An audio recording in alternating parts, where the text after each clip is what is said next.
Hi everyone, it's Sarah Todd. Welcome back to my YouTube channel. In today's video, we're going to be chatting about my recipe for self-advocacy. So let's get right on into it. I've had a physical disability for over 16 years now. I'm 24. I became disabled when I was 8. I became paralyzed from the neck down out of nowhere. Didn't have any symptoms. Nothing was out of the ordinary. The first indicator that something was wrong was I got a really excruciating head and neck ache that very quickly, just within like minutes, turned into my arms and hands being paralyzed. And then by the next morning, I couldn't move my legs at all either. So I was completely paralyzed from the neck down. I recovered the ability to walk within 2 months. I was very fortunate that that happened. But ever since then, I've had partial paralysis in my arms and hands. So I can't move my left hand at all. I have very limited movement in my right hand and I can't lift my arms up higher than this. So I have a permanent disability that affects me every day of my life. And so as a result of that, I have to advocate for myself all the time. And people often ask me how I do it, how I've gotten comfortable doing this. And I really want to empower other disabled individuals to feel confident to advocate for themselves. So I thought this would be something very helpful to chat about. I became involved in advocacy very early on because I became disabled when I was so young. So when I was 10, I met my best friend Jen. We're still besties to this day, and we have similar disabilities. We decided it would be super fun to write our disability stories and put them together into a book that we self-published. So we did that when I was 10, and doing that really made me realize that I loved talking about disability. I loved writing about disability. So I kept doing that. As I got older, became a teenager, I shared my story in different news publications, magazines, and Jen and I wrote 2 more books when I was 14 and then again when I was 17. So we did a little trilogy together, and that eventually led me to then starting advocacy on social media. It was kind of by accident, but I'd always been open about my disability. So in March 2020, when COVID had first started, everybody was kind of bored, TikTok was taking off. I shared my disability story on TikTok. It got over 1 million views. People had so many questions, and so I realized this was something I could talk about and that sharing my story would help people. So I started just sharing my daily life and went to college in August 2020. And I kind of became known for talking about going to college as a disabled student because I shared how I went through the whole college admissions process, how I got my housing accommodations, how I got my academic accommodations. I showed all of the accommodations in my dorm, in my apartment. So I did that from August 2020 to May 2024 when I graduated. And now over the past 2 years, I've kept on doing the social media. I do speaking engagements, I do consulting. So that's kind of the progression of how I've gotten to where I am today and how I've grown to be a confident advocate for not only myself, but others as well. And I want to acknowledge that my mom has played a huge role in this for me. She's been such a huge advocate for me, obviously like from the moment I was born, but especially since I became disabled. I definitely credit her for my ability to advocate for myself today because I was able to watch how she advocated for me when I was little, and that taught me what I should do as an adult. So having her as my biggest supporter and really being lucky and privileged enough to have a strong support system has helped me gain these skills. And so I really want to use that privilege that I was given to be able to help others develop those same skills. They maybe didn't have somebody there for them to model advocacy because I was just lucky that I had the mom that I have who did this for me. So I want to transfer that knowledge that I gained from her onto others and hopefully help make a difference. But firstly, I have to acknowledge that advocating for ourselves is challenging. And I want to talk about why that is. Everybody has their own answer for this, and I have my own thoughts as well. Firstly, we live in a very individualistic society here in the United States. So if you're also in the United States, you probably have noticed this, that people are very much kind of told that they have to grow up, do everything for themselves once they turn 18. It's kind of every human out for themselves here in the United States. And so that can make it more difficult to ask for help when we're constantly told, okay, we need to be able to do things by ourselves. It's just not reality that everybody is always going to be 100% independent, whether they have a disability or not. But that individualism then creates a stigma around needing help and around asking for help. around needing accommodations and asking for accommodations. Because if we're living in this individualistic society, it's expected that we're going to be independent. So that stigma then makes it very difficult to need help and to ask for help. Internalized ableism can also make it difficult to ask for help. Ableism, at its most very basic definition, is discrimination towards disabled individuals. But a lot of people think that if you are disabled, that you can't be ableist, but that is definitely not the case. If you're disabled, you absolutely can be ableist. And so internalized ableism is a specific form of ableism that disabled people may experience where we're maybe not outwardly being ableist towards others or even towards ourselves, but we have these thoughts in our minds that are ableist that affect the way we engage with others and move about the world. So that can look like, I'm not disabled enough to ask for help, or I can overcome my disability and do this by myself. I don't need help. Those are just some examples of how internalized ableism can impact our ability to ask for help. And it can be very difficult to overcome internalized ableism. I definitely dealt with this as a disabled teen, especially, but it just takes kind of a lot of unlearning, talking to other disabled people, and realizing that there's no shame in needing help or asking for help, even despite what society tells us. So if we're going to figure out how we can best advocate for ourselves, we first have to deconstruct why we struggle to ask for help. So a key part of becoming a great self-advocate is deconstructing that struggle. So let's deconstruct the struggle together. First, I want to recognize that everybody needs help. Whether you're disabled or not, you're going to need help from somebody at some point in your life. And of course, some people do need more help than others. And a lot of the time, disabled people do need more help than non-disabled people. But I think we, as a society, for some reason, have trained ourselves to think that there should be shame around needing help if you're disabled because it often involves more physical tasks. But for one thing, non-disabled people need help with physical tasks as well. But we often don't think about helping people with emotional tasks. And that is absolutely a form of help. So it's great to just think about the fact that we all need help. I think that helps us not set ourselves apart as disabled people, really normalizes the fact that needing help is normal. This is much easier said than done, but it's also very helpful to just try to think about not feeling guilty. We shouldn't have to feel guilty for needing help because everybody needs help. And it is our duty as being members of society to help others. Like, participating in society means that we help other people. So we shouldn't feel guilty for needing help because ideally we are giving our help back to other people as well, whether that's in the form of physical support or emotional support. Something I like to tell myself if I'm ever feeling nervous about asking for help is, if I don't ask for the help that I need, I'm guaranteeing myself a no. By not asking for help, that means I'm not getting the help I need. Whereas if I decide to put myself out there and ask for help, yes, I could still get a no back, but odds are I'll more than likely get that yes back from the person I'm asking for help. And finally, I always love to say reframe, reframe, reframe. We can often look at asking for help as something scary, intimidating, exhausting, and it absolutely is all of those things, for sure. However, it can also be something very positive. So for me, when I ask others for help, I feel like it really affirms my identity as a disabled individual because I know what I need better than anybody else. And so when I'm asking for help, that's showing to people, hey, I know what I need. I know how you can help me. Let's make it happen. And to me, I really love that because it's boosting my confidence and, like I said, affirming my identity as a strong disabled individual who knows what I need. Okay, so shifting to scenarios in which we may need to self-advocate. Self-advocacy can occur verbally or in written form.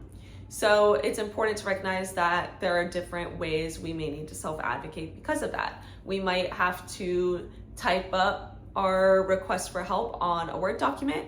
We might have to write out our request for help on pen and paper, or we may need to verbally ask for help. And there are so many common scenarios in which we may need to self-advocate that we may not even recognize as self-advocacy scenarios, but let's go through a few of them. A very common one is when we're taking public transit.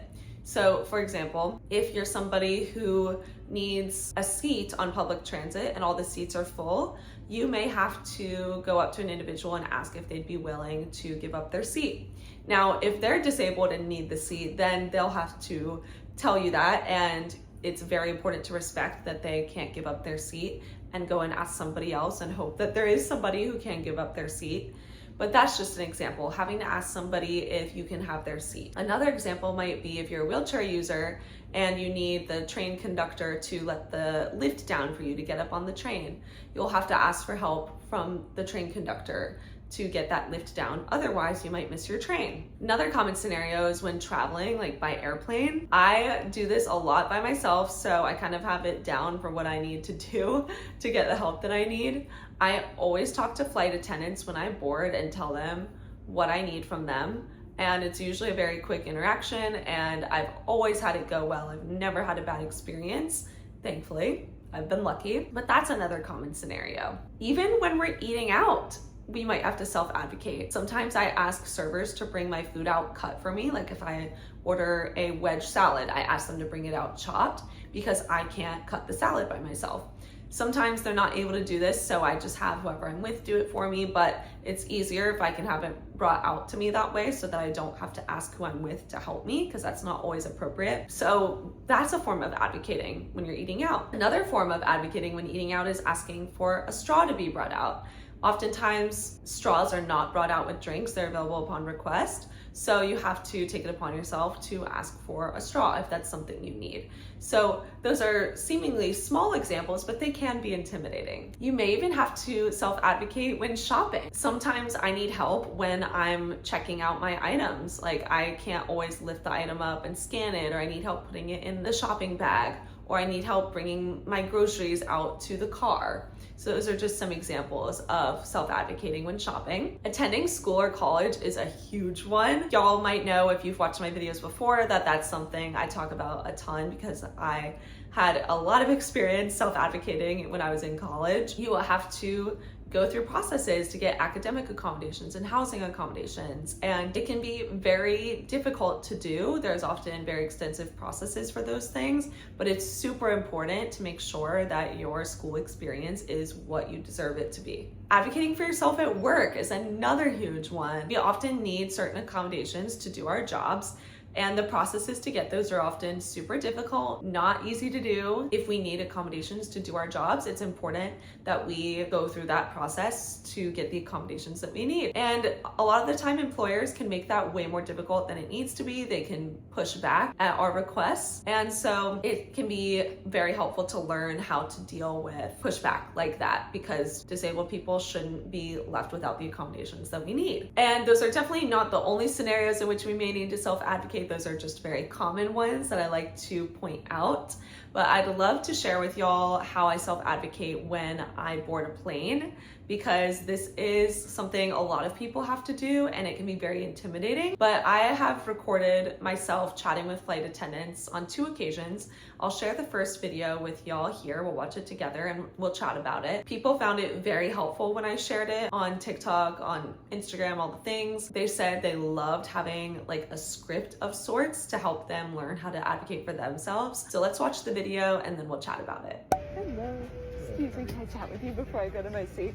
My name's Sarah Todd. I have a physical disability, so I might need help like doing my seatbelt up. And then if I need to use the restroom, I can't lock the door. Would someone be able to watch it for me?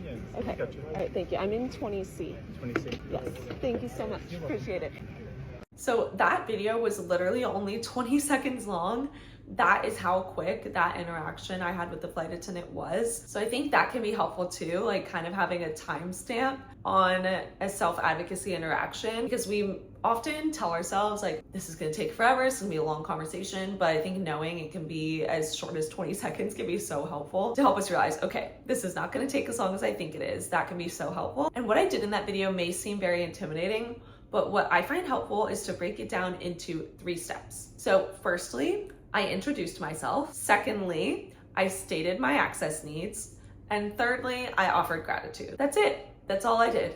3 simple steps. And let's talk a bit more about each of those. So firstly, You don't always have to introduce yourself. I think it can be helpful to introduce yourself if you're gonna have a prolonged interaction with somebody. So for example, I find it helpful to do that when I'm flying because I'm going to be with those flight attendants for at the very minimum like an hour and a half, and I may need their assistance a few times during that hour and a half or however long it may be. So it can be helpful for them to know my name and then for me to know their name as well. I also think starting by introducing yourself can really help to humanize you. It helps the person you're talking to see you as another individual with a name. But if you're just asking somebody for help with like a quick little task, they don't need to know your name. I think it's best to just kind of use your own discretion as to when it's helpful for the person to know your name. Next, stating my needs. I really want to distinguish between stating your needs and explaining your needs. So stating your needs is exactly what I did in the video. I said that I would need help with my seatbelt and that I would need help with the bathroom door. Explaining my needs would be saying something like, I am gonna need help buckling and unbuckling my seatbelt because I can't move one of my hands and my other hand is paralyzed and it can be difficult for me to do it. Sometimes I can, sometimes I can't. So I just like to ask for help. That's just too much information. They don't need to know all of that. And while we may think we're making it easier for the person helping us by explaining our needs, it can actually overcomplicate things and distract from the actual assistance that we are requesting. So it's always best if we can to try to keep it succinct, concise, clear, and simple. So stating our needs is a really good way to achieve that. And then finally, offering gratitude. This one I think is important because people are helping us and it is important to recognize when they're doing something kind. And it doesn't have to be over the top. It can be just as simple as saying, thank you so much, I appreciate it, have a great day, whatever is appropriate in the situation you find yourself in. But I do want to recognize that it is difficult to always be super upbeat and to always be super excited to talk to someone. Sometimes we just don't feel like talking to someone. But if we can, to try to make ourselves have a friendly tone and to introduce ourselves and to say thank you, I really think that can go a long way. And I do find when I approach with a friendly tone, which I always try to do,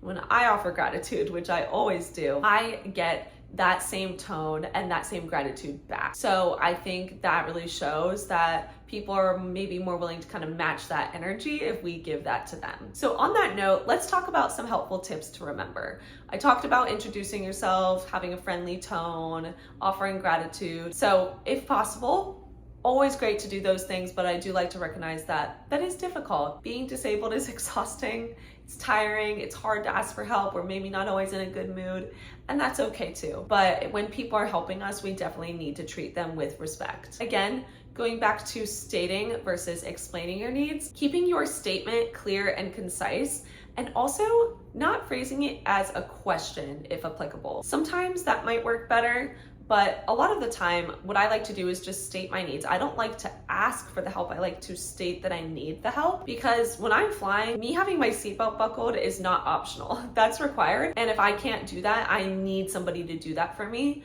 So you can still be kind while also phrasing your need for help as a statement rather than a question that makes it come across as it's optional. It's also important to remember that you do not owe anybody info about your condition or your diagnosis. Never feel the need to disclose medical information of any kind or anything that you just don't feel comfortable sharing. Obviously, sometimes your medical condition or diagnosis is necessary to disclose for more like formal accommodations, like college accommodations. But in more casual scenarios, like advocating for yourself on an airplane, they don't need to know those things. So don't feel pressured to share those things. Another thing I always like to tell people is try not to apologize. This is so difficult. It's very tempting to say, I'm sorry, or sorry when you're trying to get somebody's attention or while you're asking them for help.